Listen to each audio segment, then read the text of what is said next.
Alright, guys. Starting the poll. You guys know that you guys oh my god, guys. You guys know what's going to happen, alright? Because you guys just know me so well. And I think the only thing that's going to make this thing authentic is my sexy commentary, you know? You guys love that. Anyways, 5 body weight pull-ups, you guys. Like, you know, I was weighing 200. I got a little bloated last night. A little too much diet soda in the system. Actually, I don't know what it was. It was just had a lot more water retention than normal. But anyways, here's the first working set. I'm just throwing a 45 here.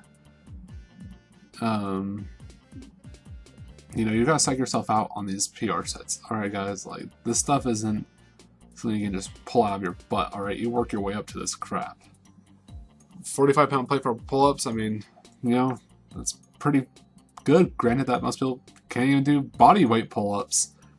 But some people gravitate towards doing the lat pull down, which I believe is, you know, it's decent if you can't do a bodyweight pull, but this is where you want to get at. This is the point where you want to get to really build that back, is because of the point where you can do bodyweight plus weight strapped onto you. Because right now this is about 245 pounds of total weight being strapped onto me, and I try to get a solid 5 reps with this, because right now I believe I'm just maintaining on this set, and it's the next 2 sets that I try to PR on. Yep, there we go, shindig. Alright, there you go. There's your authenticity for you people. Alright, when I do my little shindigs and you get a little bit of good action, you know? This is why you guys subscribe to me, is to get that, let's get that little booty action going on.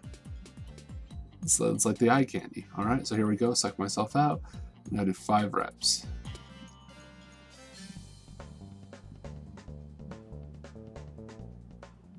I'm really feeling it. Oh. So it's those last ones where you just gotta push with all your might. Anyways, that was set number 1 for actually getting strength and / hypertrophy gains, whatever comes first, because you guys know. Neurological adaptations happen, then hypertrophy occurs, which leads to muscle growth. So that's why newbie gains are so effective, is because that's why you're going to sit there and add 5 pounds to the bar every freaking workouts, because your central nervous system is getting adjusted to that lifting pattern. And even just lifting in general, because it's not used to actually having resistance training. But anyways, here's set number 2. So when I look back at this footage, I cringed a lot. So in my 3rd set, I really focused on going all the way down, all the way up, and I still don't like that approach. I don't like all the way down, all the way up. I feel that if I go to a dead stop, my shoulders go back to being internally rotated when I pull up, and that's what messed them up in the first place. So I gotta really find just a good set point to a good hanging position. Something around the lines of my first working set that was a good range of motion. But this next one, me doing stuff like going all the way down to a dead hang really messed up my shoulders, because when you go to a dead hang, your shoulders are gonna internally rotate naturally. And it's kind of a pain in the butt to remember, oh yeah, I got externally rotate before I pull up, so I don't, you know, that's how people tear their labrums, is by doing crap like that. So here's what I'm doing. I would pretty much go all the way down, and then go all the way back up. But keep in mind, because of this, I only get about 6 reps with this. I think there should be a point where, you know, I'm losing reps going like all the way down, so I gotta find that perfect leeway. Because I always notice, like, the more reps I do on something like this is like where I try to, like, my body just subconsciously cheats a little bit, and I don't really like that. But anyways, I've got to learn to adjust to that. So we're gonna be working on that for the next little while. Same thing with like the incline dumbbell press, where I had to adjust my form so I don't get that shoulder issue ever again. Anyways, here we are. We're gonna start some sumo deadlifts. I had to take off my shoes because I like doing this barefoot. Anyways, I was doing sumo deadlifts, and then I look back on the footage, and again I realized, oh wait, the form is off, like a lot. And so I didn't really get corrected till like the last set is where like I legitimately like started doing stuff like correctly, a little more correct than, let's say, like these sets, because these sets, I can honestly say it's because I put my weight over the bar.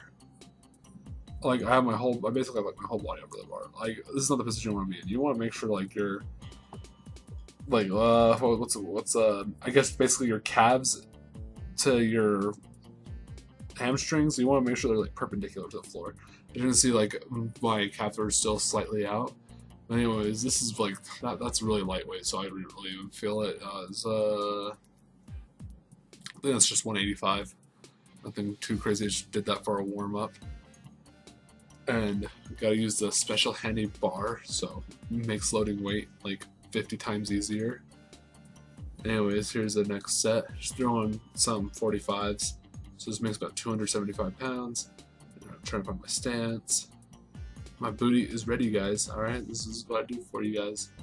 Gotta make sure that I look good for you guys, and I don't know. I don't do like super crazy high like weight leg training, only because when you are trying to get a specific look, like let's say you guys are part of the quote unquote aesthetic revolution, you guys will realize that leg work is almost minimal, but it's not like, I don't know, it's not that important in comparison to developing your upper body. And there's a good reason for that. If you sit there and I'm not gonna say overdevelop, but if you develop your legs to a certain degree, it kind of detracts from the upper body. Everyone can agree to that. If you have big like quads, it's gonna like make your waist. It's gonna make your waist look bigger. And it's gonna make your like the quote unquote V taper. You don't have a V taper. You're gonna have an X taper. And X tapers are more cared towards women, guys. Like, come on. And hourglass X, basically same thing. But anyways, this is about 315. Those last two are just 10s. They're 10-pound Olympic weights, so 40 pounds on each side, which makes it 315. So I sit there and like try to focus on keeping that lower back straight as possible, because that's like my biggest issue. So what I'll do is I'll hyperextend it back. So when I go down, like I'm like hoping like I'd rather be too bent back than hunched forward. So when I pull up, look at the footage. I mean, I don't know. When I look back on it, like it's not too crazy rounding. Like there's rounding, but it's not like some people rounding. Like I've seen some people do like really bad rounding on their back when they're doing deadlifts, and honestly, like it's okay. Like I'm gonna adjust it and I'll get the proper technique down. But this is the last set for the next one, and I can honestly say this adjustment is so much better. Because I'm trying to keep my body behind the bar, and that was the thing I wasn't doing before. I was trying to put my body. Well, I wasn't trying to put my body over the bar, but I realized that my body was over the bar, and we just don't want that. And also, doing this split, I realized that like it was just a test myself. It was to test myself out this week to see how well I can still handle the same split, but like higher. But it's just like the same frequency. I guess it's more the same frequency, but it's just like the intensity is still there.